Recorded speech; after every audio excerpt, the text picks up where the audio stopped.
വകുപ്പ് തല യോഗ്യതാ പരീക്ഷയും ട്രെയിനിങ്ങും വിജയിക്കാത്ത ഡെപ്യൂട്ടി റേഞ്ച് ഫോറസ്റ്റ് ഓഫീസർമാരെ റേഞ്ച് ഓഫീസർമാരായി നിയമിക്കാൻ നീക്കം. പ്രമോഷന് മുന്നോടിയായുള്ള സീനിയോറിറ്റി ലിസ്റ്റ് വനംവകുപ്പ് പ്രസിദ്ധീകരിച്ചു.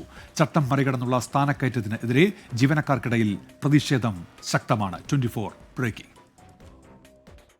2010 മുതൽ വകുപ്പുതല പരീക്ഷകളും ട്രെയിനിങ്ങും വിജയിച്ചാൽ മാത്രമാണ് ബീറ്റ് ഫോറസ്റ്റ് ഓഫീസർമാർക്ക് പ്രമോഷൻ അർഹതയുള്ളത്. ഇത് പരിഗണിക്കാതെ സെക്ഷൻ ഫോറസ്റ്റ് ഓഫീസർമാരായും തുടർന്ന് ഡെപ്യൂട്ടി റേഞ്ച് ഫോറസ്റ്റ് ഓഫീസർമാരായും പ്രൊമോഷൻ നൽകിയതിനെതിരെ ജീവനക്കാർ അഡ്മിനിസ്ട്രേറ്റീവ് ട്രൈബ്യൂണലിലും ഹൈക്കോടതിയിലും സമീപിക്കുകയും വ്യവസ്ഥകൾ പാലിച്ചല്ല പ്രൊമോഷനുകളെന്ന് കോടതി കണ്ടെത്തുകയും ചെയ്തിരുന്നു. എന്നാൽ ഈ രീതിയിൽ പ്രൊമോഷൻ ലഭിച്ച ഡെപ്യൂട്ടി റേഞ്ച് ഫോറസ്റ്റ് ഓഫീസർമാർക്ക് ട്രെയിനിങ് യോഗ്യതയുടെ മാത്രം അടിസ്ഥാനത്തിൽ റേഞ്ച് ഫോറസ്റ്റ് ഓഫീസർമാരായി പ്രൊമോഷൻ നൽകുന്നതിന് തയ്യാറാക്കിയ സീനിയോറിറ്റി ലിസ്റ്റാണ് വിവാദമായത്. 167 ഡെപ്യൂട്ടി റേഞ്ച് ഫോറസ്റ്റ് ഓഫീസർമാരുടെ സീനിയോറിറ്റി ലിസ്റ്റാണ് ഭരണവിഭാഗം APCCF പ്രസിദ്ധീകരിച്ചത്.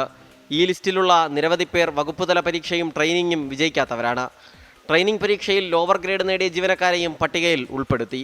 വകുപ്പുതല പരീക്ഷകൾ വിജയിക്കാതെ SFO, DYFO, RFO തസ്തികയിലേക്ക് പ്രൊമോഷൻ ലഭിച്ചവർക്ക് മുൻകാല പ്രാബല്യത്തിൽ സ്പെഷ്യൽ ഇളവുകൾ നൽകി നിലവിലെ റൂൾ വീണ്ടും ഭേദഗതി ചെയ്യാനുള്ള നീക്കം നടക്കുന്നതിനിടെയാണ് വകുപ്പുതല പരീക്ഷാ യോഗ്യതയില്ലാത്തവർക്ക് റേഞ്ച് ഫോറസ്റ്റ് ഓഫീസർമാരായി പ്രൊമോഷൻ നൽകുന്നതിനുള്ള പുതിയ നീക്കവും. 24 തിരുവനന്തപുരം.